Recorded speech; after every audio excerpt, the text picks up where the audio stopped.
Oh baby, I need my God be my provider. Alright, we shall for Edini and another Kifa. Still, come to see about a minute, Teddy, some Tadan Tata, Kraka, Krabans, and Pumpo, Cavanizo. Captain Smart of Adum FM. Fabio also no more Adum TV near idea, but that's we. Oh, more than in Sa, Ako also, on one and the cause when Edward Yakomo Brukim, Ama Abrante Freno, Kobe. Oh, obey video. Nanka on neighbor, Nadia said the Nisi Coranoshi into what in a year can. One more big cowboy Captain Smart, Papa Nyazam get to her. Now, your babbits here could be a seminal cacrebio. Yenty video, Nunensi. Cacrebi. Now, we are. Media bat for Captain Smart in the Kobiachi. But I see nothing. Yeah, be a piece. Share video on any of your here. Mama and Tia Mia Kobi. Captain Smart. Why are wondering say?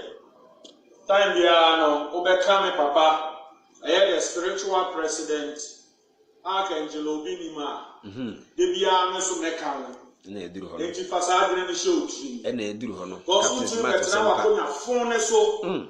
Not time Biano Becasentiana found you. There be that. They say, Okan 10 times. Nema, yes, you have count 10 times. Because we are before Captain Smart couldn't answer.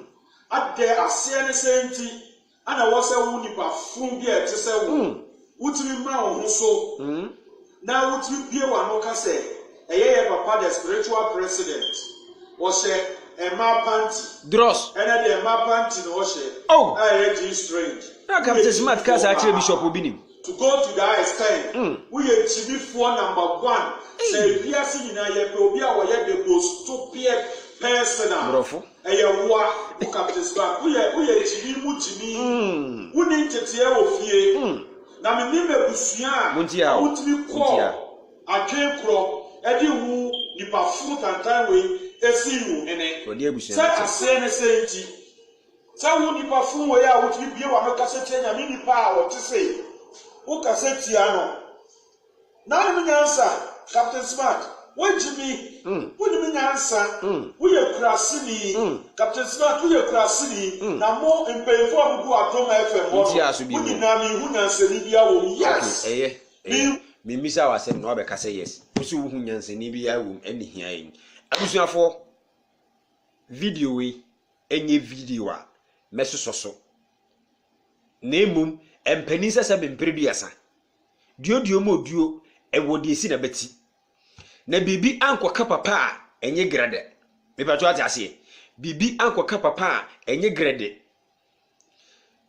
Captain Smart ye ni program ena wanko di eye Bishop Obini Matema nka ankofa we nyina amma nanso minu yakobi wanya ade ntina wo ne Captain Smart na enya wudi atema ne ka Captain Smart abusua omode ndi hene ade ntina wudi atema ne ka Adom FM mpanimfo me pacho ho no wanya ade kra afenso minu yakobi ebi amesa ba wo so ana nya futu enti me tuufo na maka kire o place next time say wo ye video a atemo direct no jai fi say Bishop Obinim sofo Obinim asem na meka no sabe se wonye obi a wanyini bebre mpo a wabobra a wo niema bebre a eye papa wo na bra bom a wo betimi de agina ho eto nipafo ama o mahu de enti a esese o manyi mu sabe ensese ye condemn no se wo ye bonsam ama me ba so ase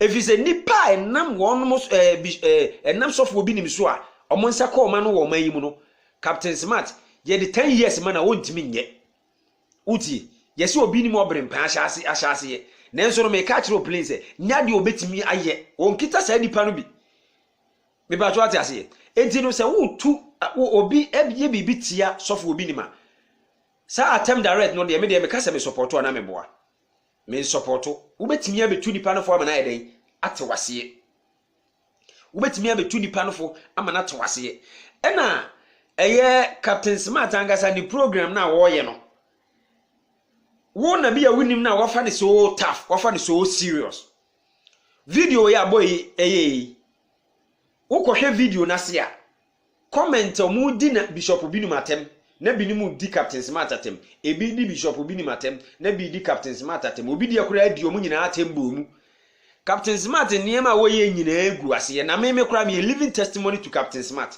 nti ni program me na naba ke fa me fa serious am me fa say broga hafo ebre bi a sikasem si ye investment sem fan club bi a na ye friend God is love sabre na Bank of Ghana check omo na ye me close to DKM ni ade o Bank of Ghana gusu a ye check omo no ni ade na no a ye say ebeka be some days ama ya be close to DKM no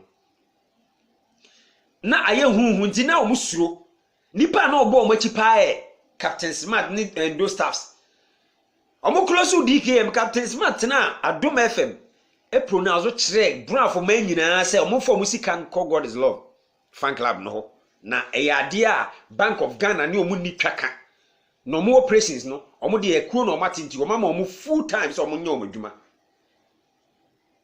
sabre no na bo jisika yiri die a enye sika ketwa enye obi si o memese enye sika ketwa esan exercise season bi program bi si ye ma ne sign ba ha photos ni ade nyina ho eda so won site kura esan be ne nam ha ema obi ya hu se o se die ni da so na oni nkrofo yi ka bom ne se 1 month promotion nti sa promotion no one ebe read Spanish withdrawal ebe san ma new investor discount ban nkrofo gi amanfo sika na rabasam na nipa omonam so omu ye ebisa bro obi oni brafo ne enka nkire Ghana for se mo ni tua Captain Smart ka hu bi na say incidents we see ye nti na no Captain Smart ye programmer na abrantie bi eteni program so minim no won kranza minim no e won kranza minim no sei man no watu kwan da no yusu ka keto me kura sa ka no ma yusu da na wate Captain Smart show so wo Adom FM na nani ambre se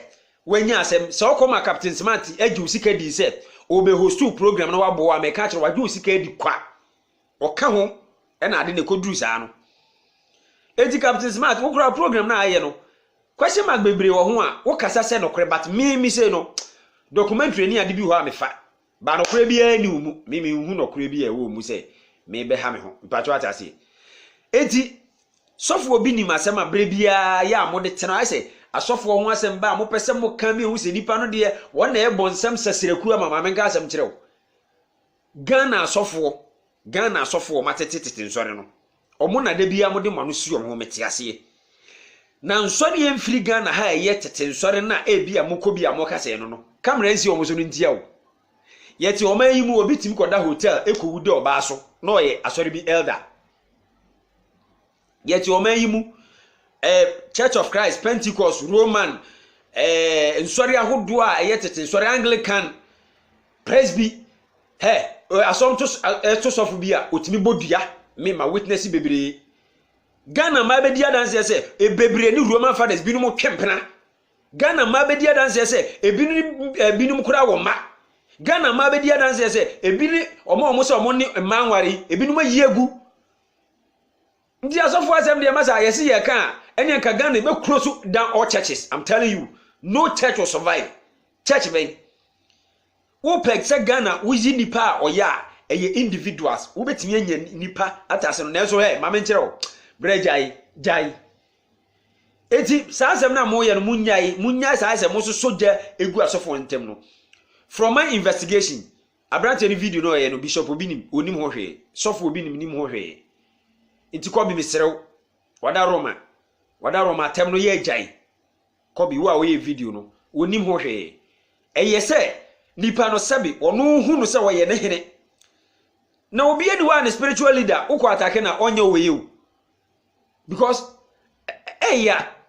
onu ni nyame no utie se wo do obi a hu na se de ya akoma bo sa na tie nti esa ahomte no de ye video no nye se bi a he was being pampered or something of such enti sa na mesere Bishop Obinim. So according to my investigation, he's not ready to come out with any issue. No onye na bi se obebua obia. Jesus Christ by one fan totroto. Enti se wo se we ni Nyankopon adwuma de a onkoso anye. Na mum so ye bibi na tie nipa bi fa ahudie su a. We nipa enko de ebeka, mimi se ebeka bi. Adenti na menka. na enye sa na wote ne ba bi eye na dwuma na yo program example bi na ukodi na tem example bi na ukodi na tem is not the best. And so ye bibi a contradicted to Nyankopon na yone ne Nyankopon na ekodi. I'm not in the right place to judge him. Afutu obi wo ha me de be ma no. Me mfa nsi me de be ma no. But as to say me be judge na wudi asofo ate na be sero sa de no munyai. Na Ghana nsofo a mo nso mo sori a mugi mo yonko atem nam so amasa be mpreduasa. Obia sori esan se sofo bi di na tem ti no so di na tem so mo nsesam suban. Na mo nhya se ntutu mo fo mo abo am ho. Na sabe mpreduasa emoa mpobu om ho nti na tati abo aduane ano a ebi pia na ebi bo o machi dom otiase share video no na Captain Smart nana o program no wo ya wo de ye wo si wo ka no kra ayate ba me de me hu no kra bia wo mu because me sa de wo ye ne brafo no nti no nya de a wo be ka se bia ma ache me say you are fighting for the truth, you are rather fighting for what you have collected behind. Nti me de twaso na nkodi Bishop Obi ni matem ma ye meten se bia ya so mbiem me da se so share video no.